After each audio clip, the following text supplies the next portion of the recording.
ರತ್ನಾಕರ ಧೌತಪದಾಂ ಹಿಮಾಲಯ ಕಿರೀಟಿನಿಂ ಬ್ರಹ್ಮರಾಜರ್ಷಿ ರತ್ನಾಢ್ಯಾಂ ವಂದೇ ಭಾರತ ಮಾತರಂ. ವೇದಿಕೆಯ ಮೇಲೆ ಉಪಸ್ಥಿತರಿರುವಂತಹ ಎಲ್ಲ ಗಣ್ಯರಿಗೆ ಹಾಗೂ ಸೇರಿರುವಂತಹ ಎಲ್ಲ ಶ್ರದ್ಧೆಯ ಮಾತೆಯರಿಗೆ, ಬಂಧುಗಳಿಗೆ ಹೃತ್ಪೂರ್ವಕವಾದಂತಹ ವಂದನೆಗಳನ್ನು ಸಲ್ಲಿಸ್ತಾ ಇದ್ದೇನೆ. ಮೊನ್ನೆಯಿಂದ ಶರನ್ನವರಾತ್ರಿಯ 9 ರೂಪಗಳನ್ನು, ತಾಯಿಯನ್ನು ಆರಾಧಿಸುವುದರ ಮೂಲಕ ನಮ್ಮ ಭವಿತವ್ಯಕ್ಕೆ, ನಮ್ಮ ಭವಿಷ್ಯಕ್ಕೆ ಒಳಿತನ್ನ, ನಮಗೆ ನಮ್ಮ ಮನೆಯವರಿಗೆ ಆಯಸ್ಸನ್ನ, ಆರೋಗ್ಯವನ್ನ, ಐಶ್ವರ್ಯವನ್ನ ಕರುಣಿಸು ಅಂತ ಹೇಳಿ ಒಂದು ಪ್ರಾರ್ಥನೆಯನ್ನ ಆ ದೇವರ ಹತ್ತಿರ ಮಾಡಿ ನಾಳೆ ದಿವಸ ಆ ದೇವರಿಗೊಂದು ಉದ್ದಂಡ ನಮಸ್ಕಾರವನ್ನು ಸಹ ಹಾಕ್ಲಿಕ್ಕಿದ್ದೇವೆ. ಹಲವಾರು ರೂಪಗಳಲ್ಲಿ ಆರಾಧನೆಯನ್ನ ಮಾಡಿ ತಾಯಿಯ ರೂಪವನ್ನು ಗೌರವಿಸುವಂತಹ, ಆದರಿಸುವಂತಹ, ಶ್ರದ್ಧೆ ಭಾವದಿಂದ ಪೂಜಿಸುವಂತಹ ಆ ತಾಯಿ ನಮಗೆಲ್ಲರಿಗೂ ಸಹ ಒಳಿತನ್ನ ಮಾಡಲಿ ಅಂತ ಹೇಳ್ತಾ ನಿಮಗೆಲ್ಲರಿಗೂ ಸಹ ನವರಾತ್ರಿ ಹಬ್ಬದ ಹಾರ್ದಿಕ ಶುಭ ಕಾಮನೆಗಳನ್ನು ಸಲ್ಲಿಸ್ತಾ ಇದ್ದೇನೆ. ಸುಮಾರು ವರ್ಷಗಳ ಹಿಂದೆ ಒಂದೂರಿನಲ್ಲಿ ಒಬ್ಬ ಹರಿದಾಸರು ನವರಾತ್ರಿಯ ಸಂದರ್ಭದಲ್ಲಿ ದೇವಿ ಭಾಗವತದ ಪ್ರವಚನವನ್ನ ಮಾಡ್ತಾ ಇರ್ತಾರೆ. ಶಕ್ತಿ ಸ್ವರೂಪಿಣಿಯಾದಂತಹ ದೇವಿ ಯಾವ ರೀತಿಯಲ್ಲಿ ಮಹಿಷಾಸುರನ ವಧೆಯನ್ನ ಮಾಡಲಿಕ್ಕಾಗಿ 9 ದಿವಸಗಳ ಕಾಲ ಹಲವಾರು ರಾಕ್ಷಸರ ಸಂಹಾರವನ್ನ ಮಾಡಿ ಕಡೆಯದಾಗಿ ಮಹಿಷಾಸುರನನ್ನ ಮರ್ದಿಸಿ ಶಿಷ್ಟರ ರಕ್ಷಣೆಯನ್ನ ಮಾಡಿ ದುಷ್ಟರಿಗೆ ಶಿಕ್ಷೆಯನ್ನ ಕೊಡುತ್ತಾಳೆಯೋ ಅಂತಹ ಅದ್ಭುತವಾದಂತಹ ತಾಯಿಯ ವರ್ಣನೆಯನ್ನ ಪ್ರತಿದಿನ ಮಾಡ್ತಾ ಇದ್ರಾಯ್ತು. ಆ ಊರಿನಲ್ಲೊಬ್ಬ ದರೋಡೆಕೋರ ಇದ್ದ. ಆತ ಹಗಲಿಡೀ ಮನೆಯಲ್ಲಿ ಮಲಗುವಂತಹದ್ದು, ಸಮಾಜಕ್ಕೆ ಬಹಳ ಉಪಕಾರಿಯಾಗಿ ಇರುವಂತಹದ್ದು. ಸಾಯಂಕಾಲ ಆಗ್ಲಿಕ್ಕೆ ಪುರ್ಸೊತ್ತಿಲ್ಲ, ಸೂರ್ಯಾಸ್ತ ಆಗ್ಲಿಕ್ಕೆ ಪುರ್ಸೊತ್ತಿಲ್ಲ, ಕಳ್ಳ ಆಚೆ ಈಚೆ ನೋಡ್ಕೊಂಡು ಮನೆಯಿಂದ ಹೊರಗಡೆ ಬರ್ತಾ ಇದ್ದ.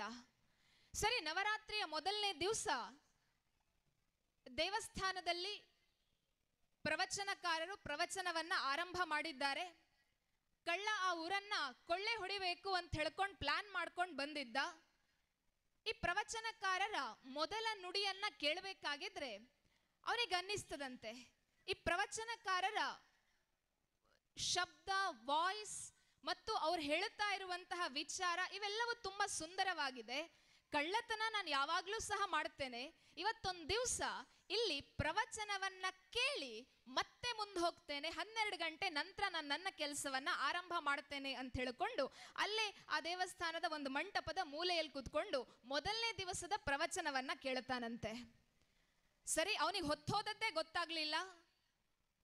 ದೇವಿಯ ಅವತಾರಗಳನ್ನ, ದೇವಿಯ ವರ್ಣನೆಯನ್ನ, ದೇವಿಯ ಅಂದಚಂದವನ್ನ ಅದ್ಭುತವಾಗಿ ವಿವರಣೆ ಮಾಡಬೇಕಾಗಿದ್ರೆ ಈ ಕಳ್ಳನಿಗೆ ತಾನು ಯಾಕಾಗಿ ಮನೆಯಿಂದ ಹೊರಗಡೆ ಬಂದಿದ್ದೇನೆ ಅನ್ನುವಂತಹ ವಿಚಾರವೇ ಮರ್ತೋಯ್ತು. ಪ್ರವಚನ ಆದ ನಂತರ ಮನಸ್ಸಿನ ಮೂಲೆಯಲ್ಲಿ ಅನ್ನಿಸ್ತದಂತೆ ಕಳ್ಳತನ ಮಾಡ್ಲಿಕ್ಕೆ ಹೋಗಬೇಕಾಗಿದೆ ಅಂತ. ಆದ್ರೆ ಮನಸ್ಸಿನ ಇನ್ನೊಂದು ಮೂಲೆ ಹೇಳಿತ್ತು, ಆಲ್ರೆಡಿ 12-1 ಗಂಟೆ ಆಗಿದೆ, ಪ್ರವಚನ ಮುಗಿಸ್ಕೊಂಡು ಎಲ್ಲ ಮನೆಗೆ ಹೋಗ್ತಾರೆ, ಒಂದು ವೇಳೆ ಕಳ್ಳತನ ಮಾಡ್ಲಿಕ್ಕೆ ಹೋದ್ರೆ ನಾನು ಸಿಕ್ಕಿ ಬಿದ್ರೆ ಅಂತ. ಸರಿ, ಮನೆಗೆ ಹೋಗ್ತಾನೆ. ಮಾರನೇ ದಿವಸ ರಾತ್ರಿ ಪುನಃ ಕಳ್ಳತನ ಮಾಡಬೇಕು ಅಂತ ಹೇಳ್ಕೊಂಡು ಅದೇ ದೇವಸ್ಥಾನದ ಎದುರುಗಡೆಯಲ್ಲಿ ಬರಬೇಕಾಗಿದ್ರೆ 2ನೇ ದಿವಸದ ಪ್ರವಚನ ಆರಂಭ ಆಗಿರ್ತದೆ. ಮತ್ತೆ ಪುನಃ ದುರ್ಗೆ ದುರ್ಗೆ ದುರ್ಗೆ ಅಂತ ಹೇಳಿಕೊಂಡು ಪ್ರವಚನಕಾರರು ಹೇಳಬೇಕಾಗಿದ್ರೆ ಕಳ್ಳನಿಗೆ ಇವತ್ತು ಸಹ ಕಳ್ಳತನ ನಾಳೆ ಮಾಡಬಹುದು, ಇವತ್ತು ದುರ್ಗೆಯ ಅಂದ ಚಂದವನ್ನ, ವೈಭವವನ್ನ ಕೇಳಿಸ್ಕೊಳ್ಳುವ ಅಂತ ಅನ್ನಿಸ್ತದೆ. ಆ ನಂತರ ಮತ್ ಪುನಃ ಇನ್ ತಡ ಆಯ್ತು, ಸಿಕ್ಕಿ ಬೀಳುತ್ತೇನೆ ಅಂತ ಹೇಳ್ಕೊಂಡು ಮನೆಗೆ ಹೋಗ್ತಾನೆ. ಹೀಗೆ 9 ದಿವಸಗಳ ಆ ರಾತ್ರಿಗಳ ಕಾಲ ಏನಿದೆ, ಆ ಅಷ್ಟೂ ರಾತ್ರಿಗಳು ಕಳ್ಳ ಸಾಯಂಕಾಲ 6 ಗಂಟೆಗೆ ಮನೆಯಿಂದ ಹೊರಗಡೆ ಬರಬೇಕಾಗಿದ್ರೆ ಇವತ್ತು ಗಂಗೊಳ್ಳಿಯ ಒಂದು ದೊಡ್ಡದಾಗಿರುವಂತಹ ಮನೆಗೆ ನಾನು ಕೊಳ್ಳೆ ಹೊಡಿಲೇಬೇಕು ಅಂತ ಹೇಳ್ಕೊಂಡು ಬರ್ತಾನೆ. ಆದ್ರೆ ಶಾರದಾ ಮಂಟಪ ಪಾಸ್ ಆಗಬೇಕಾಗಿದ್ರೆ ಹರಿಕಥೆಯನ್ನ, ಪ್ರವಚನವನ್ನ ಮಾಡ್ತಾ ಇದ್ದಂತಹ ದಾಸರು ದುರ್ಗೆಯ ಅವತಾರಗಳನ್ನ, ಶುಂಭ ನಿಶುಂಭರನ್ನ ಯಾವ ರೀತಿಯಲ್ಲಿ ದುರ್ಗೆ ಸಂಹಾರ ಮಾಡಿದ್ಲು, ಯಾವ ರೀತಿಯಲ್ಲಿ ಮಧುಕೈಟಭರನ್ನ ಸಂಹಾರ ಮಾಡಿದ್ಲು, ಯಾವ ರೀತಿಯಲ್ಲಿ ಮುಖಾಸುರನನ್ನ ಕೊಂದ್ಲು, ಯಾವ ರೀತಿಯಲ್ಲಿ ಅರುಣಾಸುರನನ್ನ ಕೊಂದು ಭ್ರಾಮರಿ ರೂಪಣೆಯಾಗಿ ನೆಲೆ ನಿಂತ್ಲು, ಯಾವ ರೀತಿಯಲ್ಲಿ ಮಹಿಷಾಸುರನ ಸೊಕ್ಕನ್ನ ಅಡಗಿಸಿದ್ಲು, ಯಾವ ರೀತಿಯಲ್ಲಿ ಕೈಯಲ್ಲಿ ಕಮಲವನ್ನ ಹಿಡಿದುಕೊಂಡಂತಹ ದುರ್ಗೆ ಒಂದು ಹಂತದಲ್ಲಿ ತಾಯಿಯಾಗಿ ಪಾಲನೆ ಮಾಡುತ್ತಾಳೆಯೋ, ಅದೇ ದುರ್ಗೆ ಸಂದರ್ಭ ಬಂದಾಗ ಕೈಯಲ್ಲಿ ತ್ರಿಶೂಲವನ್ನ ಹಿಡಿದುಕೊಂಡು ಮಹಿಷಾಸುರನನ್ನ ಕೊಲ್ಲುವಂತಹ ತಾಯಿಯಾಗಿಯೂ ಸಹ ಆಕೆ ತನ್ನ ಬದುಕನ್ನ, ತನ್ನ ಜೀವನವನ್ನ ಭಕ್ತರಿಗಾಗಿ ನೀಡುತ್ತಾಳೆ ಅನ್ನುವಂತಹ ಆಲೋಚನೆಯನ್ನ ನಿರಂತರವಾಗಿ 9 ದಿವಸಗಳ ಕಾಲ ಆ ಕಳ್ಳ ಕೇಳುತ್ತಾ ದೇವಿ ಭಾಗವತದ ಕೊನೆಯ ದಿವಸ ದೇವಿ ಭಾಗವತದ ಪ್ರವಚನವನ್ನ ಮುಗಿಸಿದ ನಂತರ ಹರಿದಾಸರು ದೇವಸ್ಥಾನದಿಂದ ಹೊರಗಡೆ ಬರಬೇಕಾಗಿದ್ರೆ ಆ ಕಳ್ಳ ಕಣ್ಣಲ್ಲಿ ನೀರು ತುಂಬಿಕೊಂಡು ಹರಿದಾಸರ ಕಾಲಿಗೆ ಬಿದ್ದು ಹೇಳ್ತಾರಂತೆ, ದಾಸರೇ, ನೀವು ದುರ್ಗೆಯ ಆಲೋಚನೆಗಳನ್ನ, ದುರ್ಗೆಯ ಚಿತ್ರಣವನ್ನ ಏನು ಕಣ್ಣ ಮುಂದೆ ಇಟ್ಟಿದ್ದೀರಾ, ಅದು ಬಹಳ ಅದ್ಭುತವಾಗಿತ್ತು. ನೀವೇ ಹೇಳಿದ್ದೀರಾ ಸ್ವರ್ಗಕ್ಕೆ ಸವಾಲನ್ನ ಹಾಕುವಂತಹ ಒಂದು ಭೂಮಿ ಇದೆ ಅಂತಾದ್ರೆ ಅದು ಭಾರತ ಅಂತ. ದೇವಿ ಎಲ್ಲಿ ವಾಸ ಮಾಡ್ತಾಳೆ ಅಂತ ಹೇಳಿದ್ರೆ ದೇವಲೋಕದಲ್ಲಿ ಅಂತ ಹೇಳಿದ್ರೆ, ನಿಮ್ಮ ಮಾತಿನ ಪ್ರಕಾರ ಭಾರತದಲ್ಲಿ, ಭಾರತ ಸ್ವರ್ಗಕ್ಕೆ ಸವಾಲನ್ನ ಹಾಕುವಂತಹ ರಾಷ್ಟ್ರ ಆಗಿರುವುದರಿಂದ ಭಾರತ ಸಾಕ್ಷಾತ್ ದೇವಭೂಮಿ. ಹಾಗಿದ್ರೆ ನಾನು ದುರ್ಗೆಯನ್ನ ನೋಡ್ಲೇಬೇಕು, ನನಗೆ ದುರ್ಗೆಯನ್ನ ತೋರಿಸ್ಕೊಡ್ತೀರಾ ಅಂತ. ನಿರಂತರವಾಗಿ 60 ವರ್ಷಗಳ ಕಾಲ ದೇವಿಯ ಉಪಾಸನೆಯನ್ನ ಮಾಡಿಕೊಂಡು, ಪಾರಾಯಣಗಳನ್ನ ಮಾಡಿಕೊಂಡು, ಸ್ತುತಿಗಳನ್ನ ಹೇಳಿಕೊಂಡು, ಮಂತ್ರಗಳನ್ನ ಹೇಳಿಕೊಂಡಿದ್ದಂತಹ ಹರಿದಾಸರ ಬಳಿಗೆ ಒಬ್ಬ ಕಳ್ಳ ಬಂದು ಕೇಳುತ್ತಾನೆ, ನನಗೆ ದುರ್ಗೆಯನ್ನ ತೋರಿಸ್ಕೊಡಿ, ನಿಮ್ಮಿಂದ ಸಾಧ್ಯ ಇಲ್ಲ ಅಂತಾದ್ರೆ ಆ ದುರ್ಗೆಯನ್ನ ಕಾಣುವುದು ಹೇಗೆ ಅನ್ನುವುದನ್ನಾದ್ರೂ ತಿಳಿಸ್ಕೊಡಿ ಅಂತ. ಹರಿದಾಸರಿಗೆ ಉಪಾಸನೆ ಮಾಡಿ ಗೊತ್ತಿತ್ತು, ಪ್ರವಚನ ಮಾಡಿ ಗೊತ್ತಿತ್ತು, ದೇವಿಯ ವೈಭವಗಳ ವರ್ಣನೆಯನ್ನು ಮಾಡಿ ಗೊತ್ತಿತ್ತು, ಆದ್ರೆ ದೇವಿ ಎಲ್ಲಿ ಸಿಗ್ತಾಳೆ ಅಂತ ಗೊತ್ತಿರಲಿಲ್ಲ. ಕಳ್ಳನ ಹತ್ರ ಹೇಳ್ತಾರೆ, ನೋಡಿಲ್ ನಾವೇನು ಪೂಜನೆಯನ್ನ ಮಾಡುತ್ತಾ ಇದ್ದೇವೆ, ಅದೇ ದೇವಿ, ಅವಳ ಹತ್ತಿರ ಹೋಗಿ ನಿನಗೇನು ಬೇಕು ಆ ಕಾಮನೆಗಳನ್ನ ಕೇಳಿಸ್ಕೊ ಅಂತ. ಆದ್ರೆ ಕಳ್ಳ ಹೇಳ್ತಾನೆ, ನನಗೆ ಮೂರ್ತಿ ರೂಪದ ದೇವಿ ನನಗೆ ಬೇಕಾಗಿಲ್ಲ, ನನಗೆ ಕೈಯಲ್ಲಿ ಕಮಲವನ್ನ ಹಿಡಿದುಕೊಂಡು, ಕೈಯಲ್ಲಿ ತ್ರಿಶೂಲವನ್ನ ಧರಿಸಿಕೊಂಡು, ಮಂದಸ್ಮಿತವಾಗಿ ಜನರನ್ನ ಪೊರೆಯುವಂತಹ ದುರ್ಗೆಯನ್ನ ನೀವು ತೋರಿಸ್ಕೊಡಿ ಅಂತ. ಹರಿದಾಸರ ಹತ್ರ ಉತ್ತರ ಇರಲಿಲ್ಲ. ಈ ಕಳ್ಳ ಮತ್ತೆ ಮತ್ತೆ ಮತ್ತೆ ಮತ್ತೆ ಕಿರಿ ಕಿರಿ ಕಿರಿ ಕಿರಿ ಮಾಡಬೇಕಾಗಿದ್ರೆ ಹರಿದಾಸರಿಗೂ ಅನ್ನಿಸ್ತದಂತೆ, ಏನೋ ಒಂದು ಉತ್ತರ ಹೇಳಿ ಇವನನ್ನ ಸಾಗ್ ಹಾಕಿ ಬಿಡುವ, ನಾಳೆ ದಿವಸ ಮತ್ತೆ ಸಿಕ್ಕಿದ್ರೆ ಅಲ್ವಾ ಅಂತ ಹೇಳ್ಕೊಂಡು, ನೋಡು ಈ ದೇವಸ್ಥಾನದ ಎದುರುಗಡೆಯಲ್ಲಿ ಒಂದು ದೊಡ್ಡದಾದಂತಹ ವಿಶಾಲವಾದಂತಹ ಮರ ಇದೆ, ಆ ಮರ ಹತ್ತಿ ಕೂತ್ಕೋ, ಸರಿಯಾಗಿ ಇವತ್ತು ರಾತ್ರಿ 12 ಗಂಟೆಗೆ ಈ ಮಂಟಪದಿಂದ ದೇವಿ ಪಯಣವನ್ನ ಹೊರಡಿಸ್ತಾಳೆ. ಆ ಪಯಣವನ್ನ ನೋಡಿಕೊಂಡು, ಆ ಪಯಣಿಸ್ಬೇಕಾಗಿದ್ರೆ ನೀನೇನಾದ್ರೂ ಬಂದು ದುರ್ಗೆಯ ಹತ್ತಿರ ಏನಾದ್ರೂ ಕೇಳಿಕೊಂಡ್ರೆ ನಿನ್ನ ಕೆಲಸ ಸಾಧನೆಯಾಗಬಹುದು ಅಂತ ಹೇಳ್ತಾರೆ. ಕಳ್ಳನಿಗೆ ಪ್ರವಚನಕಾರರ ಮಾತಿನ ಹಿಂದಿದ್ದಂತಹ ಅರ್ಥವಾಗ್ಲಿ ವ್ಯಂಗ್ಯವಾಗ್ಲಿ ಗೊತ್ತಾಗ್ಲಿಲ್ಲ. ಆತ ಕಳ್ಳನೇ ಆಗಿರಬಹುದು. 9 ದಿವಸಗಳ ಕಾಲ ಅತ್ಯಂತ ಶ್ರದ್ಧೆಯಿಂದ, ಅತ್ಯಂತ ಭಕ್ತಿಯಿಂದ ತಾಯಿಯನ್ನ ಮನಸ್ಸಿನಲ್ಲಿ ಆರಾಧನೆ ಮಾಡಿಕೊಂಡು ಬಂದಿದ್ದ. ಪ್ರವಚನಕಾರರ ಮಾತನ್ನ ಸತ್ಯ ಅಂತ ನಂಬಿಕೊಂಡು ಹರಿದಾಸರಿಗೆ ಕಾಲಿಗೆ ನಮಸ್ಕಾರವನ್ನ ಹಾಕಿ ತನ್ನಿಂದಾದಂತಹ ಕಿಂಚಿತ್ ಕಾಣಿಕೆಯನ್ನ ಕೊಟ್ಟು ಮರವನ್ನ ಹತ್ತಿ ಕೂತ್ಕೊಳ್ತಾನೆ. ಕಾಣಬೇಕಾದದ್ದು ದೇವಿಯನ್ನ. ಮರದ ಮೇಲೆ ಕೂತ್ಕೊಂಡು ದೇವಿ ದೇವಿ ದೇವಿ ದುರ್ಗೆ ದುರ್ಗೆ ದುರ್ಗೆ ದುರ್ಗೆ ದುರ್ಗೆ ಅಂತ ಹೇಳ್ಕೊಂಡು ಜಪ ಮಾಡ್ಲಿಕ್ಕೆ ಆರಂಭ ಮಾಡ್ತಾನೆ. ದುರ್ಗೆಯ ಅನೇಕ ರೂಪಗಳು ಅವನಿಗೆ ಗೊತ್ತಿಲ್ಲ. ಅವನಿಗೆ ಗೊತ್ತಿದ್ದದ್ದು ದುರ್ಗೆ ಅನ್ನುವಂತಹದ್ದು ಮಾತ್ರ. ಸಂಸ್ಕೃತದ ಉಚ್ಚಾರವೂ ಗೊತ್ತಿರಲಿಲ್ಲ, ಅಥವಾ ಸಂಸ್ಕೃತದಲ್ಲಿ ಯಾವ ರೀತಿಯಲ್ಲಿ ದುರ್ಗೆಯನ್ನ ಕರಿಬೇಕು, ಜಪ ಮಾಡಬೇಕು ಅಂತಲೂ ಗೊತ್ತಿರಲಿಲ್ಲ. ಬರೀ ದುರ್ಗೆ ದುರ್ಗೆ ದುರ್ಗೆ ದುರ್ಗೆ ದುರ್ಗೆ ಅಂತ ಹೇಳ್ತಾ ಹೇಳ್ತಾ ಹೇಳ್ತಾ ಹೋಗ್ತಾನೆ. 11:15 ಆಯ್ತು, 11:45 ಆಯ್ತು. ಟೈಮ್ ನೋಡ್ತಾನೆ, 12:05 ಇದೆ, ದುರ್ಗೆ ಬರಲಿಲ್ಲ. 12 ಗಂಟೆ ಆಗಬೇಕಾಗಿದ್ರೆ ಮಂಟಪದಿಂದ ಒಂದು ಸಣ್ಣ ಬಾಲಕಿ ಕಾಲುಗಳಿಗೆ ಗೆಜ್ಜೆಯನ್ನ ಕಟ್ಟಿಕೊಂಡು ತನ್ನ ವಿಶಾಲವಾದಂತಹ ಕೇಶರಾಶಿಯನ್ನ ಬಿಚ್ಚಿಕೊಂಡು, ಒಂದು ಪುಟ್ಟ ಬಾಲಕಿ ಉದ್ದಲಂಗವನ್ನ ತೊಟ್ಟುಕೊಂಡು, ಒಂದು ಕೈಯಲ್ಲಿ ಕಮಲ, ಇನ್ನೊಂದು ಕೈಯಲ್ಲಿ ತ್ರಿಶೂಲವನ್ನ ಧರಿಸಿಕೊಂಡು ಮೆಟ್ಟಲಿನಿಂದ ಕೆಳಗಡೆ ಇಳಿತಾ ಬರ್ತಾ ಇದ್ದಾಳೆ. ಕಳ್ಳನಿಗೆ ಬಹಳ ಖುಷಿ ಆಯಿತು. ರೋಮಾಂಚನ ಆಯ್ತು. ನೇರವಾಗಿ ಮರದಿಂದ ಕೆಳಗಡೆ ಇಳಿದು ಆ ದೇವಿಯ ಎದುರುಗಡೆಯಲ್ಲಿ ಬಂದು ನಿಂತುಕೊಂಡು ಆ ಪುಟ್ಟ ಮಗುವನ್ನ ಅಮ್ಮ ಅಮ್ಮ ಅಂತ ಕರೆದು ಆಲಾಪನೆ ಮಾಡ್ತಾನೆ, ವಿಲಾಪನೆ ಮಾಡ್ತಾನೆ. ಅಮ್ಮ ಅಂತ ಹೇಳಿಕೊಂಡು ಅಕ್ಷರಶಃ ಆತ ಕಣ್ಣೀರಾಗ್ತಾನೆ.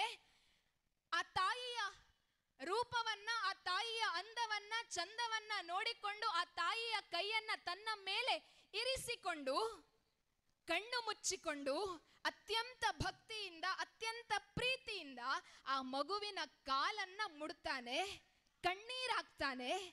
ತಲೆ ಎತ್ತಿ ನೋಡಬೇಕಾಗಿದ್ರೆ ಆ ಶಿಶು, ಆ ಮಗು ಅಲ್ಲಿರ್ಲಿಲ್ಲ.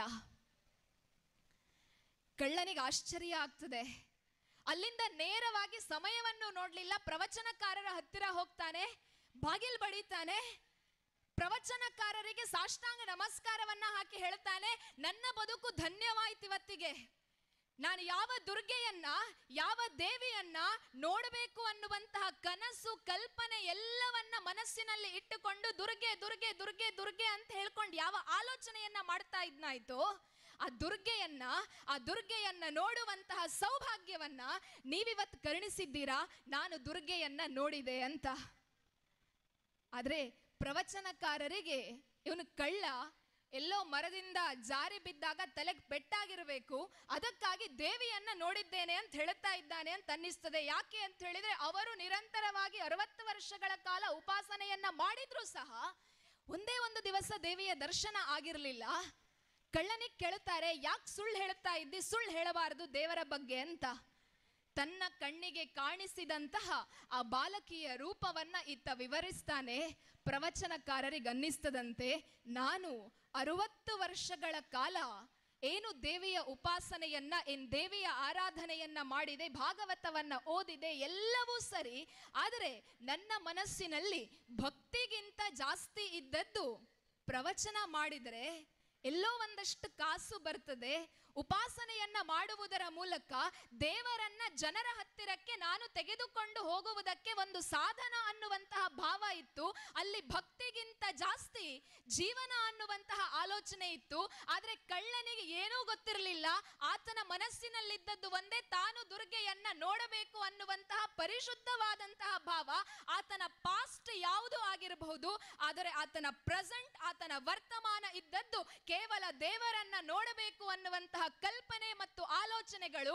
ಆ ಹರಿಕಥಾ ಪ್ರವಚನಕಾರರು ಹೇಳ್ತಾರಂತೆ, ನನ್ನ ಗುರುಗಳು ಬಹಳ ವರ್ಷಗಳ ಹಿಂದೆ ಕಾಲವಾಗಿ ಹೋಗಿದ್ದಾರೆ, ಆದ್ರೆ ಇವತ್ತು ನನಗೆ ಬಹಳ ಹೆಮ್ಮೆ ಅಂತ ಅನ್ನಿಸ್ತದೆ.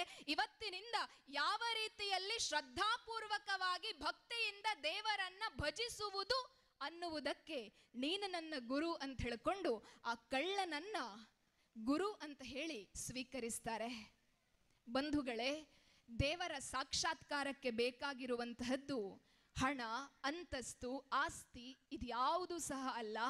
ದೇವರ ಸಾಕ್ಷಾತ್ಕಾರಕ್ಕೆ ಬೇಕಾಗಿರುವಂತಹದ್ದು ನಿಷ್ಕಲ್ಮಶವಾದಂತಹ ಮನಸ್ಸಿನಿಂದ ಮಾಡುವಂತಹ ಪ್ರಾರ್ಥನೆ ಒಂದೇ. ಮಧ್ಯಾಹ್ನ ಮಹಾ ಅನ್ನ ಸಂತರ್ಪಣೆಯಲ್ಲಿ ದೇವರಿಗೆ ನಾವು ನೈವೇದ್ಯ ಅಂತ ಹೇಳ್ಕೊಂಡು ಅನ್ನವನ್ನ ಇಟ್ಟು ನಾವದನ್ನ ಸ್ವೀಕಾರ ಮಾಡ್ತೇವೆ. ಅದು ಗಂಗೊಳ್ಳಿಯಲ್ಲೋ, ತ್ರಾಸಿಯಲ್ಲೋ ಅಥವಾ ಬ್ರಹ್ಮಾವರದ ಯಾವುದೋ ಒಂದು ಗದ್ದೆಯಲ್ಲೋ ಬೆಳೆದಂತಹ ಅಕ್ಕಿ. ಆ ಅಕ್ಕಿಯನ್ನ ಯಾವುದೋ ಒಂದು ಹೋಟೆಲ್ನಲ್ಲಿ ಹೋಗಿ ನಾವು ಮಧ್ಯಾಹ್ನ ಊಟ ಅಂತ ಮಾಡಿದ್ರೆ ಅದು ಆ ಹೋಟೆಲ್ ಓನರ್ ಹಾಕುವಂತಹ ಲಂಚ್. ಅದೇ ನಾವು ಶಾರದೋತ್ಸವದ ಸಮಿತಿಯಲ್ಲಿ ಮಧ್ಯಾಹ್ನ ಅದೇ ಅನ್ನವನ್ನ ಸ್ವೀಕಾರ ಮಾಡಿದ್ರೆ ಅನ್ನಕ್ಕೊಂದು ಸಂಸ್ಕಾರ ಸಿಗ್ತದೆ, ಅನ್ನ ನೈವೇದ್ಯ ಆಗ್ತದೆ. ಅಕ್ಕಿಗೆ ಭಕ್ತಿ ಬಂತು. ಆ ಭಕ್ತಿಯಲ್ಲಿ ಅಕ್ಕಿಯನ್ನ ನಾವು ನೈವೇದ್ಯ ಅಂತ ಕರೀತೇವೆ. ನಾವು ಅಂಗಡಿಗೆ ಹೋಗಿ 20 ರೂಪಾಯಿಗೋ 30 ರೂಪಾಯಿಗೋ ಮಿನರಲ್ ವಾಟರ್ ಬಾಟಲ್ ಅನ್ನ ತಗೊಳ್ತೇವೆ. ಪ್ಯಾಕ್ಡ್ ಸೀಲ್ಡ್ ವಾಟರ್ ಬಾಟಲ್ ಅದಾಗಿರ್ತದೆ. ಅದೇ ನಾವು ಬ್ರಹ್ಮಾವರದಿಂದಲೋ ಅಥವಾ ತ್ರಾಸಿಯಿಂದಲೋ ನಮ್ಮ ಮನೆಗೆ ಬರುವಂತಹ ಪಂಚಾಯತ್ ನೀರೋ ಮುನ್ಸಿಪಾಲಿಟಿ ನೀರನ್ನು ನಮ್ಮ ಮನೆಯ ನಲ್ಲಿಯಿಂದ ತೆಗೆದು ಬೆಳಗ್ಗೆ ಪಂಚಪಾತ್ರೆಯಲ್ಲಿ ದೇವರ ಎದುರುಗಡೆ ಇಟ್ಟಾಗ ಅಥವಾ ಶಾರದೆಯ ಎದುರುಗಡೆಯಲ್ಲಿ ಆ ಪೂಜೆ ಮಾಡುವಂತಹ ಅರ್ಚಕರು ಆ ಪಂಚಪಾತ್ರೆಯಲ್ಲಿ ಇದ್ದಂತಹ ನೀರನ್ನ ಕೊಡಬೇಕಾಗಿದ್ರೆ ಇದು ಗಂಗೊಳ್ಳಿಯಲ್ಲಿ ಯಾವುದೋ ಒಂದು ಟ್ಯಾಪ್ ಅಲ್ಲಿ ಬಂದಂತಹ ನೀರು ಅಥವಾ ಬಾವಿಯಲ್ಲಿ ಸೇದಿದಂತಹ ನೀರು ಅನ್ನುವಂತಹ ಭಾವ ಇರುವುದಿಲ್ಲ. ಬದಲಾಗಿ H2O ಪಂಚಾಯತ್ನವರು ಕೊಡುವಂತಹ ನಲ್ಲಿಯ ನೀರು ನಮಗೆ ಸಾಕ್ಷಾತ್ ಗಂಗೆಯಾಗ್ತಾಳೆ, ಸಾಕ್ಷಾತ್ ತೀರ್ಥವಾಗ್ತದೆ. ನಾವು ವರ್ಷಕ್ಕೊಂದ್ಸಲ ತಿರುಪತಿಗೋ ನಮ್ಮ ಮನೆ ದೇವರಿರುವಂತಹ ದೇವಾಲಯಗಳಿಗೋ ಹೋಗ್ತೇವೆ. ಎಲ್ಲ ಒಂದು ಟ್ರಾವೆಲರ್ ಅನ್ನ ಬುಕ್ ಮಾಡಿಕೊಂಡು, ಒಂದು ಕ್ಯಾಬ್ ಅನ್ನ ಬುಕ್ ಮಾಡಿಕೊಂಡು ನಾವು ಹೋಗ್ತೇವೆ. ಅದೇ ಹಾಗೆ ಹೋಗಬೇಕಾಗಿದ್ರೆ ಮನಸ್ಸಿನ ಒಳಗಡೆ ತಾಯಿ ನಿನ್ನ ದರ್ಶನ ಒಂದೇ ನನ್ನ ಬದುಕಿಗೆ ಮುಕ್ತಿಗೆ ಸಾಧನ ಅನ್ನುವಂತಹ ಒಂದು ಭಾವ ಇದ್ರೆ, ಯಾರದ್ದೋ ಕ್ಯಾಬ್, ಯಾರೋ ಡ್ರೈವರು, ಎಷ್ಟೋ ದಿವಸಗಳ ಪ್ರಯಾಣ, ಆದರೆ ಆ ಆಫ್ಟರ್ ಆಲ್ ಪ್ರಯಾಣ ತೀರ್ಥಕ್ಷೇತ್ರದ ಯಾತ್ರೆಯಾಗಿ ಬದಲಾಗ್ತದೆ. ಯಾವಾಗ ಅಂತ ಹೇಳಿದ್ರೆ ಮನಸ್ಸಿನ ಒಳಗಡೆ ಭಕ್ತಿ ಒಂದಿದ್ದಾಗ ಮಾತ್ರ. ತುಳಸಿದಾಸರು ತುಂಬಾ ಸುಂದರವಾಗಿ ಭಕ್ತಿಯ ಕುರಿತಾಗಿ ಒಂದು ಆಲೋಚನೆಯನ್ನ ಕೊಡ್ತಾರೆ.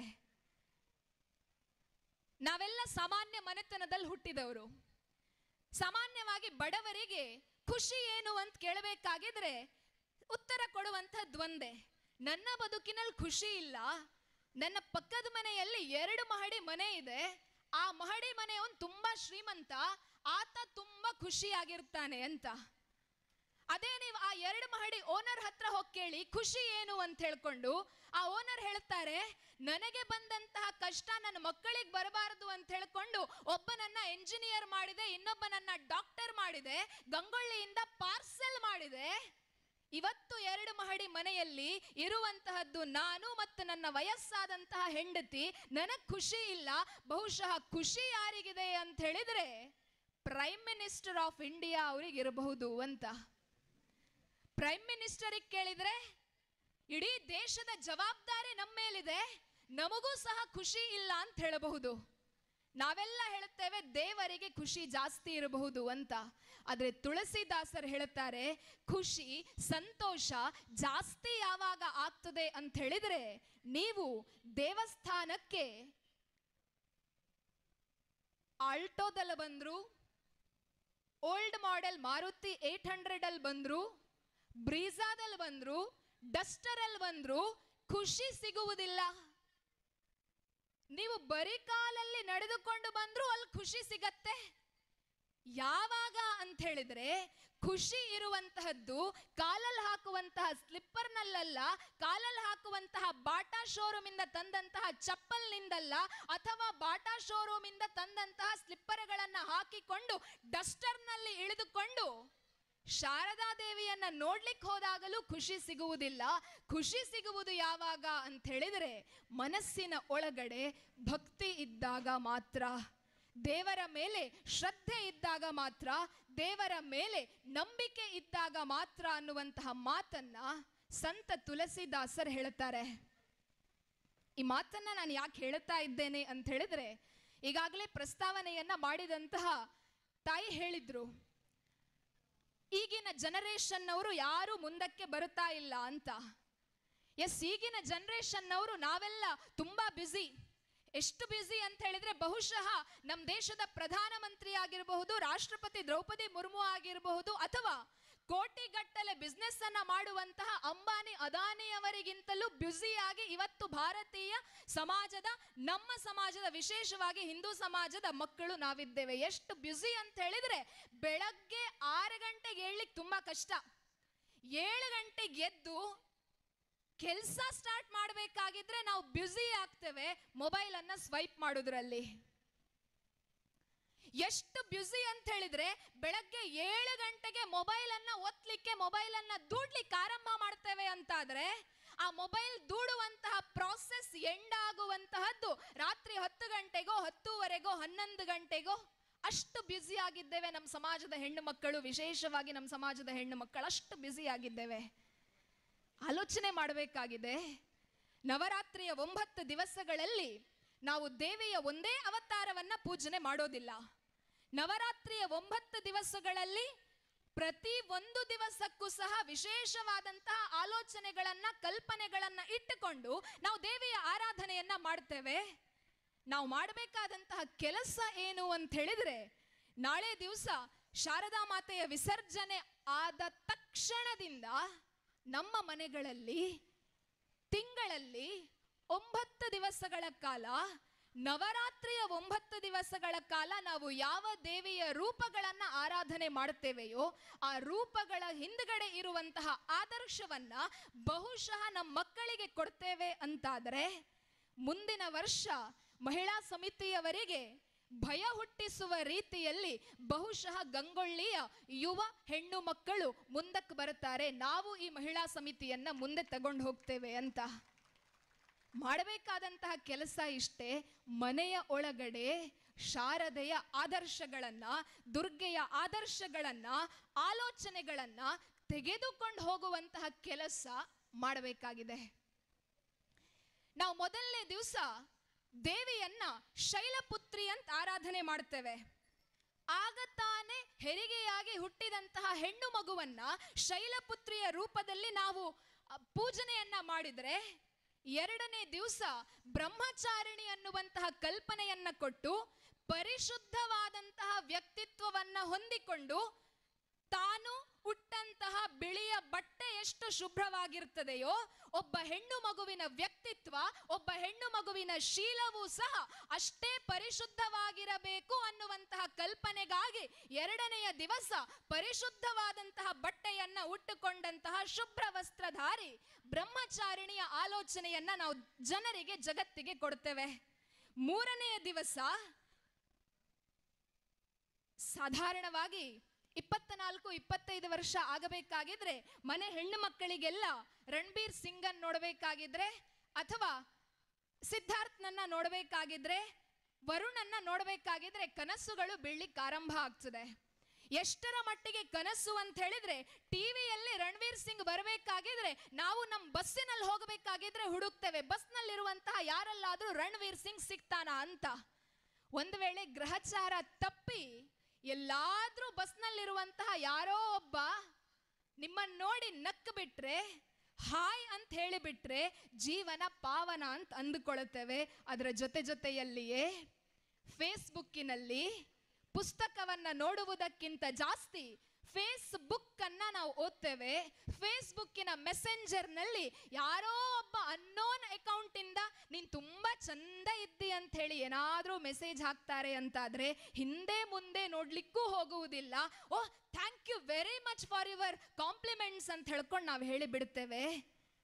ಅಂತಹ ಹೆಣ್ಣು ಮಕ್ಕಳಿಗೆ ಆದರ್ಶವಾಗಬೇಕಾದದ್ದು ಚಂದ್ರಘಂಟಾದೇವಿ.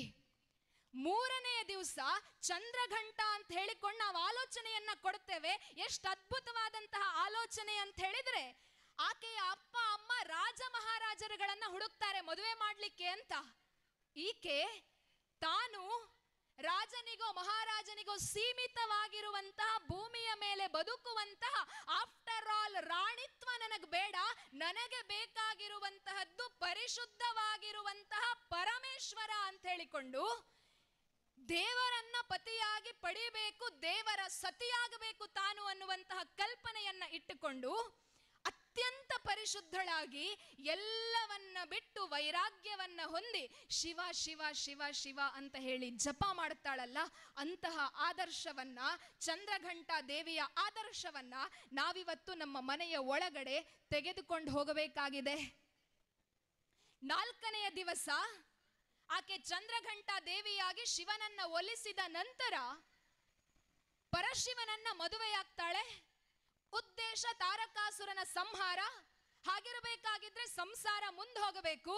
ಅದಕ್ಕಾಗಿ ಕೂಷ್ಮಾಂಡ ರೂಪವನ್ನ, ಕೂಷ್ಮಾಂಡಿನಿ ದೇವಿಯನ್ನ, ಅಂದರೆ ಗರ್ಭವನ್ನ ಧರಿಸುವುದಕ್ಕೆ ಸಿದ್ಧಳಾಗಿರುವಂತಹ ದೇವಿಯ ರೂಪವನ್ನ ನಾವು ನಾಲ್ಕನೆಯ ದಿವಸ ಆರಾಧನೆ ಮಾಡ್ತೇವೆ. ಐದನೆಯ ದಿವಸ ಅತ್ಯಂತ ಶ್ರೇಷ್ಠವಾದಂತಹ ರೂಪದಲ್ಲಿ ನಾವು ಆಕೆಯನ್ನ ಆರಾಧನೆ ಮಾಡುತ್ತೇವೆ. ತಾರಕಾಸುರನ ಸಂಹಾರಕ್ಕಾಗಿ ಜನಿಸಿದಂತಹ ಸ್ಕಂದನ ತಾಯಿಯಾಗಿ ನಾವು ಆಕೆಯನ್ನ ಸ್ಕಂದ ಮಾತೆ ಅಂತ ಪೂಜನೆ ಮಾಡುತ್ತೇವೆ.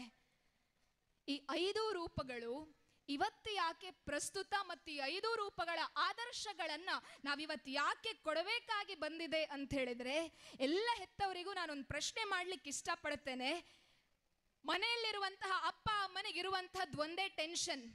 ನಾನು ಬೆಳಗ್ಗೆ ಎದ್ದು ಸಮುದ್ರಕ್ಕೆ ಹೋಗಬೇಕು, ಮೀನ್ ಹಿಡಿಬೇಕು, ಅದನ್ನ ತಂದು ಸೇಲ್ ಮಾಡಬೇಕು, ಅಥವಾ ನನ್ನ ಗಂಡ ಎಲ್ಲೆಲ್ಲೋ ಕೆಲಸಕ್ಕೆ ಹೋಗಬೇಕು, ಹಗಲು ರಾತ್ರಿ ಅಂತ ಹೇಳದೆ ದುಡಿಬೇಕು. ನಾನು ಪಟ್ಟಂತಹ ಕಷ್ಟ ನನ್ನ ಮಕ್ಕಳಿಗೆ ಬರಬಾರದು. ಸರಿ, ಅಮ್ಮನ ಪ್ರೆಗ್ನೆನ್ಸಿ ಪಾಸಿಟಿವ್ ಬರ್ಲಿಕ್ಕೆ ಪುರ್ಸೊತ್ತಿಲ್ಲ, ಗಂಡ ಹೆಂಡತಿ ಇಬ್ಬರು ಸೇರಿ ಆಲೋಚನೆ ಮಾಡ್ತಾರೆ, ಕೆನರಾ ಬ್ಯಾಂಕ್ ಅಲ್ಲಿ ನಾವು ತಿಂಗಳಿಗೆ 2,000, 3,000, 5,000 ಡೆಪಾಸಿಟ್ ಮಾಡಬೇಕು. ಯಾಕೆ ಅಂತ ಹೇಳಿದ್ರೆ ಇನ್ನು 16 ವರ್ಷ ದಾಟಿದ ನಂತರ ಮಗನನ್ನ ಪ್ರತಿಷ್ಠಿತವಾದಂತಹ ಕಾಲೇಜಿಗೆ ಸೇರಿಸಬೇಕು. 18 ವರ್ಷಕ್ಕೆ ಆತ ನೀಟ್ ಕ್ಲಿಯರ್ ಮಾಡ್ಕೊಳ್ಬೇಕು, ಆತ JEE ಕ್ವಾಲಿಫೈ ಆಗಬೇಕು. 20ನೇ ವರ್ಷಕ್ಕೆ ಆತನನ್ನ ನಾವು ಫಾರಿನ್ಗೆ ಕಳಿಸಬೇಕು, ಓದಿಸಬೇಕು, ಅಥವಾ ಭಾರತದ ಪ್ರತಿಷ್ಠಿತ ಸಂಸ್ಥೆಗಳಲ್ಲಿ ಆತನಿಗೆ ವಿದ್ಯಾಭ್ಯಾಸವನ್ನ ಕೊಡಬೇಕು. 25 ವರ್ಷ ಆಗಬೇಕಾಗಿದ್ರೆ ಎಲ್ಲರ ರೀತಿಯಲ್ಲಿ ನನ್ನ ಮನೆಯ ಮಕ್ಕಳು ಸಹ ಫಾರಿನ್ ಹೋಗಬೇಕು ಅನ್ನುವಂತಹ ಆಲೋಚನೆಯನ್ನ ಮಾಡುತ್ತೇವೆ. ಆಲೋಚನೆ ತಪ್ಪಲ್ಲ, ಆದರೆ ಆ ಆಲೋಚನೆಗಳನ್ನ ಮಾಡಬೇಕಾಗಿದ್ರೆ ನೀವು ಪಡುವಂತಹ ಕಷ್ಟಗಳ ಅರಿವನ್ನ ಈ 5 ಆದರ್ಶಗಳ ರೂಪದಲ್ಲಿ ಮಕ್ಕಳಿಗೆ ಕೊಡಬೇಕಾದಂತಹ ಅಗತ್ಯ, ಮಕ್ಕಳಿಗೆ ಕೊಡಬೇಕಾದಂತಹ ಅನಿವಾರ್ಯತೆ ಇದೆ. ಒಂದು ಸಲ ಸಮಾಜವನ್ನ ಕಣ್ಣು ಬಿಟ್ಟು ನೋಡಿ.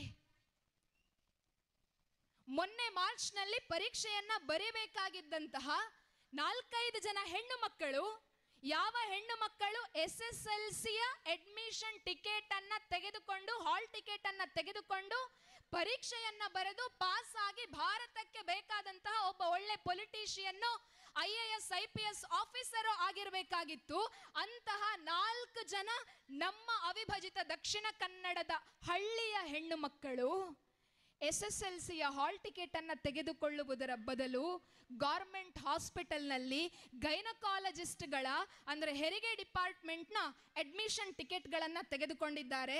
4 ಜನ 10ನೇ ತರಗತಿಯ ಪರೀಕ್ಷೆಯನ್ನ ಬರೀಬೇಕಾಗಿದ್ದಂತಹ 16 ವರ್ಷದ ಹೆಣ್ಣು ಮಕ್ಕಳು. ಸಮಾಜ ಅಂದ್ರೇನು ಅಂತ ಗೊತ್ತಿಲ್ಲ, ಗಂಡ ಹೆಂಡತಿ ಮದುವೆ ಅನ್ನುವಂತಹ ಕಲ್ಪನೆ ಇಲ್ಲ. ಅಂತಹ 4 ಜನ ಹೆಣ್ಣು ಮಕ್ಕಳು 16 ವರ್ಷಕ್ಕೆ ಅಮ್ಮ ಆಗಿ ಪರೀಕ್ಷೆಯನ್ನ ಬರೀಬೇಕಾಗಿದ್ದಂತಹ ಮಕ್ಕಳು ಇವತ್ತು ನಮ್ಮ ಊರುಗಳಲ್ಲಿ ತನ್ನ ಸ್ವಂತ ಮಗುವನ್ನ ತೊಟ್ಟಿಲಿನಲ್ಲಿ ಇಟ್ಟುಕೊಂಡು ತೂಗ್ತಾ ಇದ್ದಾಳೆ ಅಂತಾದರೆ ಆಲೋಚನೆ ಮಾಡಬೇಕಾಗಿದೆ. ಅಪ್ಪ ಅಮ್ಮ ತಪ್ತಾ ಇರುವಂತಹದ್ದೆಲ್ಲಿ? 9ನೇ ತರಗತಿಯಲ್ಲಿ ಪ್ರೆಗ್ನೆನ್ಸಿ ಪಾಸಿಟಿವ್ ತೋರಿಸಿದಂತಹ ಒಬ್ಬ ಹುಡುಗಿ ಹತ್ರ ಈ ಪ್ರೆಗ್ನೆನ್ಸಿ ಕಾರಣ ಯಾರು ಅಂತ ಕೇಳಬೇಕಾಗಿದ್ರೆ ನನ್ನ ಜೊತೆಯಲ್ಲಿ 4-5 ಜನ ಹುಡುಗರು ಮಲಗಿ ಹೋಗಿದ್ದಾರೆ, ನಾನು ಯಾರ ಹೆಸರನ್ನ ಹೇಳಿ ಅಂತ ಒಂದು 9ನೇ ತರಗತಿಯ ಹೆಣ್ಣು ಮಗಳು ನಮ್ಮ ಸಮಾಜದಲ್ಲಿ ಕೇಳುತ್ತಾ ಇದ್ದಾಳೆ ಅಂತಾದ್ರೆ ನಾವು ಆಲೋಚನೆ ಮಾಡಬೇಕಾಗಿದೆ. ಒಂದು ವೇಳೆ ನಾವು ಬ್ರಹ್ಮಚಾರಿಣಿಯ ಸ್ವರೂಪವನ್ನ ಕೊಟ್ಟಿದ್ದಿದ್ರೆ, ಒಂದು ವೇಳೆ ನಾವು ಚಂದ್ರಘಂಟಾಳ ಪರಿಶುದ್ಧವಾದಂತಹ ಪ್ರೀತಿಯನ್ನ ನಾವು ನಮ್ಮ ಮನೆ ಮಕ್ಕಳಿಗೆ ಕೊಟ್ಟಿದ್ದಿದ್ರೆ, ನವರಾತ್ರಿಯ ಸಂದರ್ಭದಲ್ಲಿ ಮಕ್ಕಳಿಗೆ ಅರ್ಧಂಬರ್ಧ ಬಟ್ಟೆಯನ್ನ ಹಾಕಿಕೊಂಡು ಶಾರದಾ ಮಂಟಪಕ್ಕೆ ಕರೆದುಕೊಂಡು ಬಂದು ಶಾರದೆಯ ಎದುರಿನಲ್ಲಿ ತೀರ್ಥ ಪ್ರಸಾದವನ್ನ ಕೊಡಿಸುವುದರ ಬದಲು, ಮಗು ನಿನ್ನ ಸಂಸ್ಕೃತಿ, ನಿನ್ನ ಸಂಪ್ರದಾಯ ಇಂಥದ್ದು, ಈ ದೇಶದ ಆಚಾರ, ಈ ದೇಶದ ವಿಚಾರ, ಈ ಸಂಸ್ಕಾರ ಇವೆಲ್ಲವೂ ಸಹ ಇಷ್ಟು ಶ್ರೇಷ್ಠವಾದದ್ದು ಅನ್ನುವಂತಹ ಕಲ್ಪನೆಯನ್ನೇನಾದ್ರೂ ಕೊಡ್ತಾ ಇದ್ದಿದ್ರೆ 9ನೇ ತರಗತಿಯ ಹುಡುಗಿ ಅಮ್ಮ ಆಗ್ಲಿಕ್ಕೆ ಸಾಧ್ಯ ಆಗ್ತಾ ಇರಲಿಲ್ಲ. 16 ವರ್ಷದ ಹುಡುಗಿ ಅಮ್ಮ ಆಗ್ಲಿಕ್ಕೆ ಸಾಧ್ಯ ಆಗ್ತಾ ಇರಲಿಲ್ಲ. ನಮ್ಮ ಮನೆಯ ಹೆಣ್ಣು ಮಕ್ಕಳು 12ನೇ ಕ್ಲಾಸ್ ಪಾಸ್ ಮಾಡಿಕೊಂಡು ಅನ್ಎಜುಕೇಟೆಡ್ ಅಪ್ಪ ಅಮ್ಮನ ಹತ್ರ ದುಡ್ಡನ್ನ ತೆಗೆದುಕೊಂಡು ನನಗೆ ಫಾರಿನ್ ನಲ್ಲಿ ಸ್ಕಾಲರ್ಶಿಪ್ ಸಿಕ್ಕಿದೆ, ನಾನು ಫಾರಿನ್ನಿಗೆ ಹೋಗ್ತಾ ಇದ್ದೇನೆ ಅಂತ ಹೇಳ್ಕೊಂಡು ಅಪ್ಪ ಅಮ್ಮನ ಕಾಲಿಗೆ ಬಿದ್ದು ಆಶೀರ್ವಾದವನ್ನ ತೆಗೆದುಕೊಂಡು ಬೆಂಗಳೂರಿನಲ್ಲಿ ಬಾಯ್ ಫ್ರೆಂಡ್ ಜೊತೆಗೆ ಸಿಗ್ತಾಳೆ ಅಂತಾದ್ರೆ ಆಲೋಚನೆ ಮಾಡಿ, ಯಾವ ದೇವಿಯನ್ನ, ಯಾವ ದುರ್ಗೆಯನ್ನ ಭಾರತದಲ್ಲಿ ನಾವು ಆರಾಧನೆ ಮಾಡಿದ್ದೇವೆ, ಆ ದುರ್ಗೆಯ ಅಸ್ತಿತ್ವ, ಆ ದುರ್ಗೆಯ ಅಸ್ಮಿತೆಯನ್ನ ಎಷ್ಟು ನಾವು ನಮ್ಮನೆ ಮಕ್ಕಳಿಗೆ ಕೊಡ್ತಾ ಇದ್ದೇವೆ? ಆಲೋಚನೆ ಮಾಡಬೇಕಾದಂತಹ ಅಗತ್ಯ ಇದೆ. ಆಲೋಚನೆ ಮಾಡಬೇಕಾದಂತಹ ಅನಿವಾರ್ಯತೆಯೂ ಸಹ ನಮ್ಮ ಸಮಾಜಕ್ಕೆ ಬಂದಿದೆ. ಭಾರತ ನಾಶ ಆಗ್ಲಿಕ್ಕೆ ಸಾಧ್ಯ ಇಲ್ಲ, ಭಾರತೀಯತೆ ನಾಶ ಆಗ್ಲಿಕ್ಕೆ ಸಾಧ್ಯ ಇಲ್ಲ ಅನ್ನುವಂತ ಮಾತುಗಳನ್ನ, ಕಲ್ಪನೆಗಳನ್ನ ಹೇಳುವಂತಹದ್ದು ಸುಲಭ. ಆದ್ರೆ ಆಲೋಚನೆ ಮಾಡಿ, ನಮ್ಮ ಮನೆಯ ಪ್ರತಿ ಹೆಣ್ಣು ಮಗಳು 18 ವರ್ಷ ಆಗಬೇಕಾಗಿದ್ರೆ ರಾಮ ಯಾರು, ಕೃಷ್ಣ ಯಾರು, ಸೀತೆ ಯಾರು, ರಾಧೆ ಯಾರು ಅನ್ನುವಂತಹ ಕಲ್ಪನೆಗಳು ಗೊತ್ತೇ ಇಲ್ಲದೆ ಯಾರ್ಯಾರದ್ದೋ ಜೊತೆಯಲ್ಲಿ ಹೋಗ್ತಾರೆ ಅಂತಾದ್ರೆ, 50 ವರ್ಷ ಬಿಟ್ಟ ನಂತರ ಶತಮಾನೋತ್ಸವದ ಸಂದರ್ಭದಲ್ಲಿ ಶಾರದೆಗೆ ಪೂಜೆಯನ್ನ ಮಾಡುವುದಕ್ಕೆ ಅರ್ಚಕರು ಸಿಗ್ತಾರೋ ಇಲ್ಲವೋ ಗೊತ್ತಿಲ್ಲ, ಮಹಿಳಾ ಸಮಿತಿಯಲ್ಲಿ ಸದಸ್ಯರು ಇರ್ತಾರೋ ಇಲ್ಲವೋ ಗೊತ್ತಿಲ್ಲ. ಹೆಚ್ಚೇನು ಕೆಲಸ ಮಾಡಬೇಕು ಅಂತಿಲ್ಲ. ಮನೆಯ ಒಳಗಡೆ ಸಂಸ್ಕೃತಿ ಸಂಸ್ಕಾರದ ಪಾಠವನ್ನ ಮಾಡಿದರೆ ಸಾಕು, ಮನೆಗಳು ಬದಲಾಗ್ತದೆ, ಮನಸ್ಸುಗಳು ಸಹ ಬದಲಾಗ್ತದೆ. ಸ್ಕಂದ ಮಾತೆ ಅಂತ ಆರಾಧನೆ ಮಾಡ್ತೇವೆ ನಾವು. 5ನೇ ದಿವಸ ದೇವಸ್ಥಾನಕ್ಕೆ ಬಂದಿದ್ವಿ, ಸ್ಕಂದ ಮಾತೆಯ ರೂಪದಲ್ಲಿದ್ದಂತಹ ದೇವಿಯ ಆರಾಧನೆಯನ್ನ ಮಾಡಿದ್ವಿ, ಸ್ಕಂದ ಮಾತೆಗೆ ಜೈ ಅಂತ ಹೇಳಿಕೊಂಡು ನಮಗ್ ಬೇಕಾದಂತಹ ಆಶೀರ್ವಾದವನ್ನ ಪಡ್ಕೊಂಡು ಹೋಗಿದ್ವಿ. ಆಲೋಚನೆ ಮಾಡಿ, ಇವತ್ತು ಸಮಾಜಕ್ಕೆ ಬೇಕಾಗಿರುವಂತಹದ್ದು, ಸಮಾಜಕ್ಕಾಗಿ ಬದುಕುವಂತಹ ಮಕ್ಕಳನ್ನ ಕೊಡುವಂತಹ ಅಪ್ಪ ಮತ್ತು ಅಮ್ಮ. ನಾವೇನ್ ಆಲೋಚನೆ ಮಾಡ್ತೇವೆ? ಗಂಗೊಳ್ಳಿಯಲ್ಲೇನೋ ಒಂದು ಸಮಸ್ಯೆ ಬಂದಾಗ, ಸಮಾಜಕ್ಕೇನೋ ಒಂದು ಸಮಸ್ಯೆ ಬಂದಾಗ ಕಾರ್ಯಕರ್ತರು ಬೇಕು, ಸಂಘಟನೆ ಬೇಕು, ಕಾರ್ಯಕರ್ತರು ಬೇಕು. ಎಲ್ಲಿಂದ ಬರಬೇಕು? ನನ್ನ ಮನೆಯ ಪಕ್ಕದ ಮನೆಯಿಂದ ಬರಬೇಕು, ನನ್ನ ಮನೆಯಿಂದ ಬರಬಾರದು. ನಾಳೇನಾದ್ರೂ ಕೇಸ್ ಆಯ್ತು, ಜೈಲಾಯ್ತು ಅಂತಾದ್ರೆ ಹೋರಾಡ್ಲಿಕ್ಕೆ ಅಡ್ವೊಕೇಟು ಇಲ್ಲ, ಅವರ ಹಿಂದೆ ಸಂಘಟನೆಯವರು ಬರಲಿಲ್ಲ ಅಂತಾದ್ರೆ ನನ್ನ ಮಗ ಜೈಲಿನಲ್ಲಿ ಕೊಳಿತಾನೆ. ಆಲೋಚನೆ ತಪ್ಪು ಅಂತ ನಾನು ಹೇಳ್ತಾ ಇಲ್ಲ, ಆದ್ರೆ ನಮ್ಮ ಪರಿಸ್ಥಿತಿ ಹಾಗಿದೆ. ಆದ್ರೆ ಸುಮ್ಮನೆ ಆಲೋಚನೆ ಮಾಡಿ, ಬಹುಶಃ 1 ವರ್ಷವೂ ಆಗಲಿಲ್ಲ, ಕೆಲವು ತಿಂಗಳುಗಳ ಹಿಂದೆ ಕೇವಲ ಬೆಂಗಳೂರು ಮಾತ್ರ ಅಲ್ಲ, ಬೆಂಗಳೂರಿನ ಒಂದು ಮನೆ ಮಾತ್ರ ಅಲ್ಲ, ಅಕ್ಷರಶಃ ಭಾರತದ ಪ್ರತಿಯೊಂದು ಮನೆಯ ಅಮ್ಮನೂ ಸಹ, ಅಪ್ಪನೂ ಸಹ, ಮಕ್ಕಳು ಸಹ ಟಿವಿಯ ಮುಂದೆ ಕೂತ್ಕೊಂಡು ಕಾಯ್ತಾ ಇದ್ರಾಯ್ತು, ಒಬ್ಬ ರಿಯಲ್ ಹೀರೋ ಬರ್ತಾನೆ ಅಂತ. ನಾವು ಕಾಯ್ತೇವೆ. ಇವತ್ತು ತುಂಬಾ ಜನ ಬಂದಿದ್ದೀರಾ, ಬಹುಶಃ ಬಿಗ್ ಬಾಸ್ ಎಫೆಕ್ಟ್ ಇಲ್ಲ ಅಂತ ಅಂದ್ಕೊಳ್ತೇನೆ. ಯಾಕೆ ಅಂತ ಹೇಳಿದ್ರೆ ಗಂಗೊಳ್ಳಿ ಸಾಂಸ್ಕೃತಿಕವಾಗಿ ಮತ್ತು ಸಂಸ್ಕಾರಕ್ಕೆ ಹೆಸರು ಹೊಂದಿರುವಂತಹ ಒಂದು ಪ್ಲೇಸ್, ಒಂದು ಸ್ಥಳ. ಹಾಗಾಗಿ ಇಷ್ಟು ಜನ ಸೇರಿದ್ದೀರಿ ಅಂತ ಭಾವಿಸಿಕೊಳ್ತೇನೆ. ನಾವಿವತ್ತು 7 ಗಂಟೆ ಆಗಬೇಕಾಗಿದ್ರೆ ತಾಂಡವ್ ಶ್ರೇಷ್ಠನನ್ನ ಮದುವೆ ಆಗ್ತಾನ, ಲಕ್ಷ್ಮಿ ಜೊತೆ ಭಾಗ್ಯನ್ ಜೊತೆ ಇರ್ತಾನ ಅಂತ ಆಲೋಚನೆ ಮಾಡ್ತೇವೆ. ಶ್ರೀರಸ್ತು ಶುಭಮಸ್ತು 6 ಗಂಟೆಗೆ ಈ ತುಳಸಿ ಮಗುವನ್ನ ಇಟ್ಕೊಳ್ತಾಳ ಅಥವಾ ಅಬಾರ್ಟ್ ಮಾಡ್ತಾಳ ಅಂತ ಆಲೋಚನೆ ಮಾಡ್ತೇವೆ.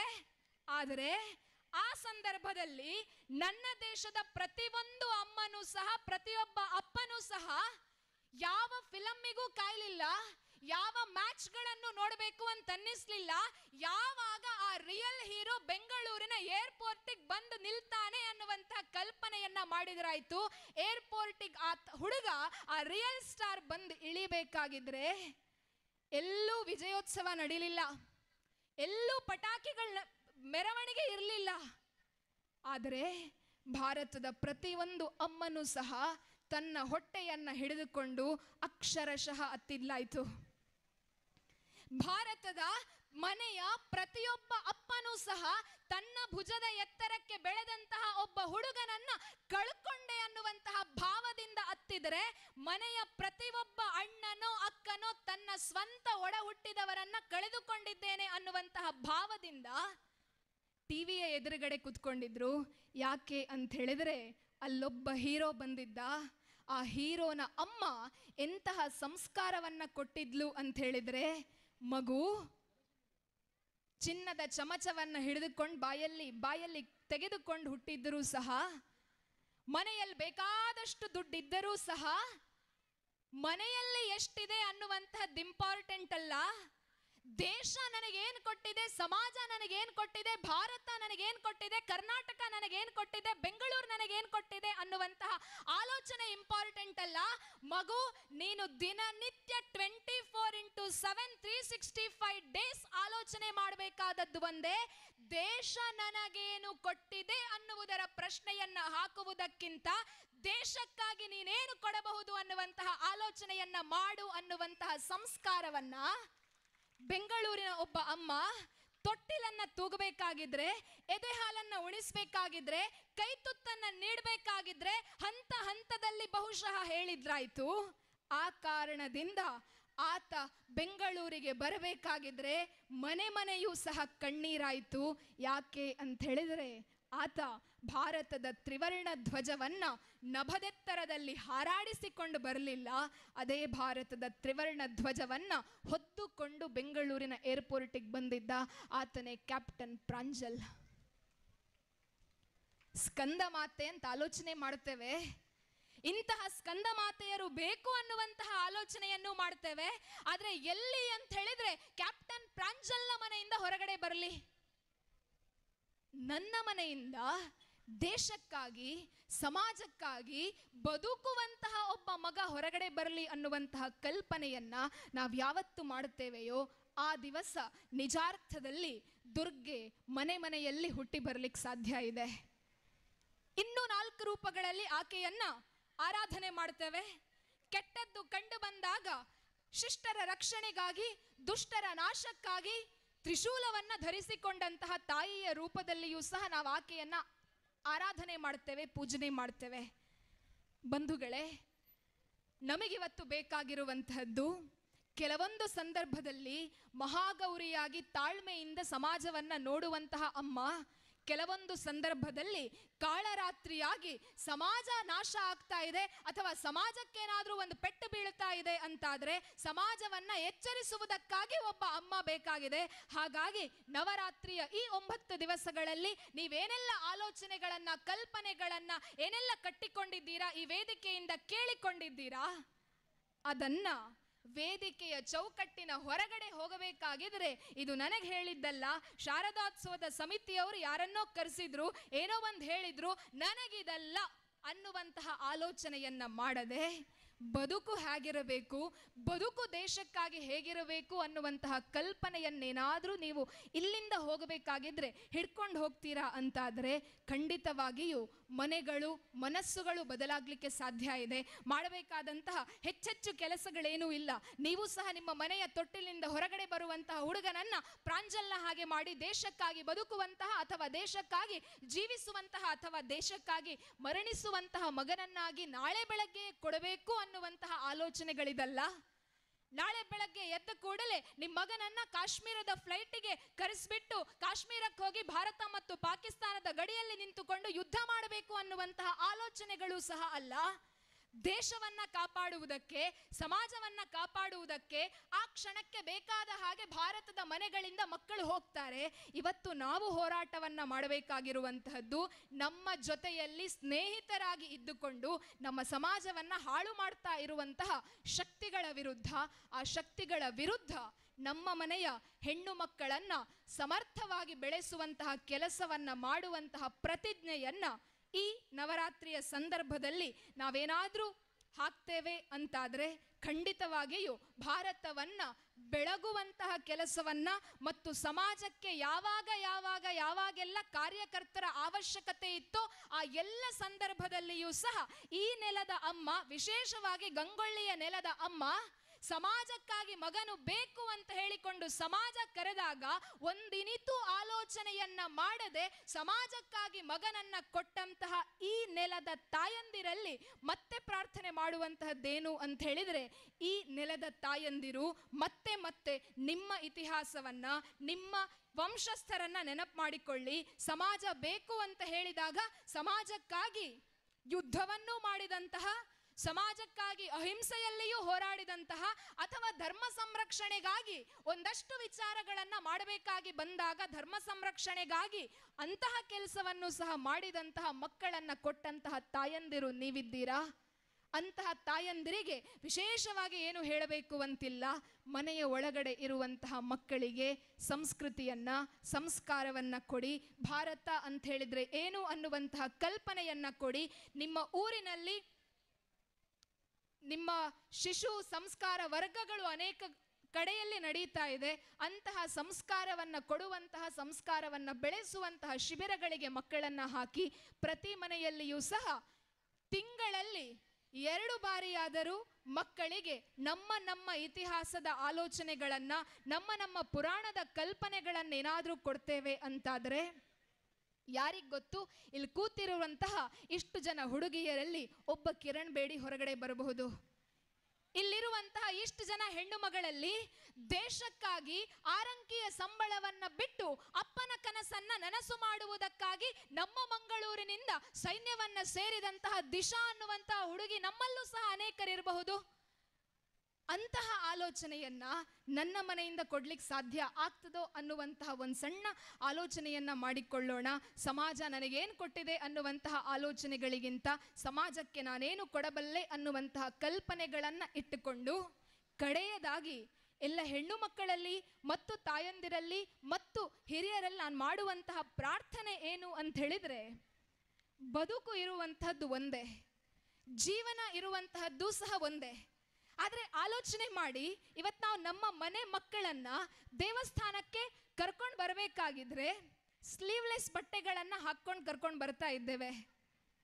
ಅರ್ಧಂಬರ್ಧ ಅಲ್ಲಲ್ಲಿ ಹಿಂದೆ ಎಲ್ಲ ಭಿಕ್ಷುಕರು ಭಿಕ್ಷೆ ಬೇಡಲಿಕ್ಕೆ ಅಂದ್ರೆ ತಿನ್ಲಿಕ್ಕೆ ಉಣ್ಲಿಕ್ಕೆ ಗತಿ ಇಲ್ಲದೆ ಇರುವಂತಹ ಜನ ಹರಿದು ಹೋದಂತಹ ಪ್ಯಾಂಟ್ಗಳನ್ನ ಹಾಕೊಂಡು ಬರ್ತಾ ಇದ್ರೆ, ಇವತ್ತು ನಾವು ಪಾಶ್ ಅನ್ನುವಂತ ಹೆಸರಿನಲ್ಲಿ, ಹಣ ಇದೆ ಅನ್ನುವಂತ ಹೆಸರಿನಲ್ಲಿ ದೊಡ್ಡ ದೊಡ್ಡ ಮಾಲ್ಗಳಿಗೆ ಹೋಗಿ ಅಲ್ಲಲ್ಲಿ ಹರಿದು ಹೋಗಿರುವಂತಹ ಪ್ಯಾಂಟ್ಗಳನ್ನ ತಕ್ಕೊಂಡು ಬಂದು ಟೋರ್ನ್ ಜೀನ್ಸ್ ಅಂತ ಹೇಳ್ಕೊಂಡು ನಾವು ಅದನ್ನ ಧರಿಸಿಕೊಳ್ಳುತ್ತಾ ಇದ್ದೇವೆ.